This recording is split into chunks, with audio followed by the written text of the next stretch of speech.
What do you do if you're giving a speech and you can't hear yourself think or talk above the roar of the crowd?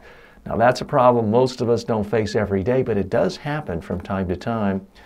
Margaret writes in with the following question. TJ, I was a part of the welcome at a big conference. I immediately noticed the audience of 25,000 was pumped up from the march, and they were all smiles. My energetic speech was greeted by applause and loud shouts of agreement.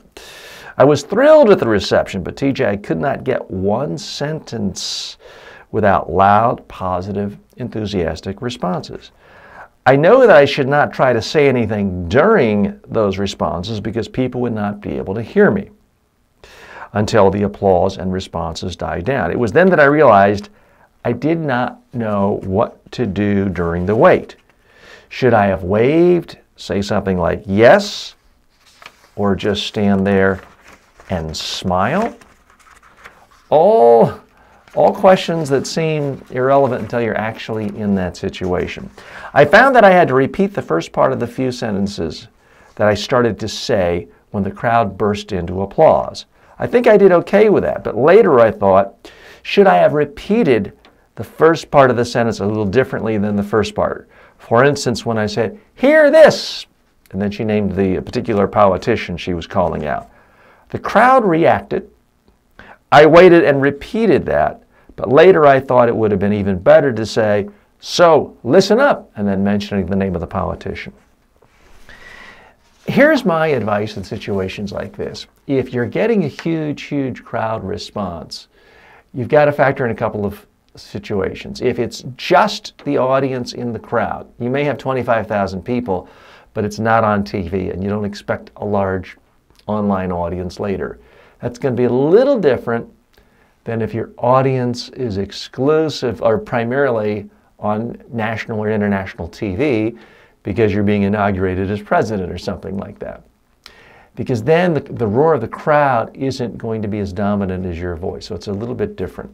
In either situation, when people are giving you feedback, roars, chants, applause, my recommendation, don't try to advance new material. So I think your instinct was exactly right. Don't try to just keep saying new stuff. Slow down. Pause. Smile and soak it in, but also repeat the first part of your sentence. Put the first 3 words out. Now, you mentioned that you changed the wording. Nothing wrong with that, but there's also nothing wrong with just saying the first 3 words. Again, 3 or 4 words. It's not that you're saying anything new, but it shows, hey, I'm trying to get even more ideas out. But you're respecting the audience by listening to them and giving them a chance for feedback. This is one of the huge differences between the spoken word and how people hear. If you look at so many great speeches in history, Martin Luther King's I Have a Dream speech and others, if you look at the actual transcript on paper, it doesn't look very good. It's filled with lots of repetition. But if you're there in the crowd or watching it on video, it comes across extremely well. Great comedians don't race off to the next joke if you're still laughing at the first one. Great public speakers don't race off to the next idea if you're still giving some response to that. So whatever it is you do, don't just quickly talk over your audience. Give them time to breathe and express and give you feedback. So either pause or repeat. Margaret, good luck with all your speeches. I'm glad this one went so well for you.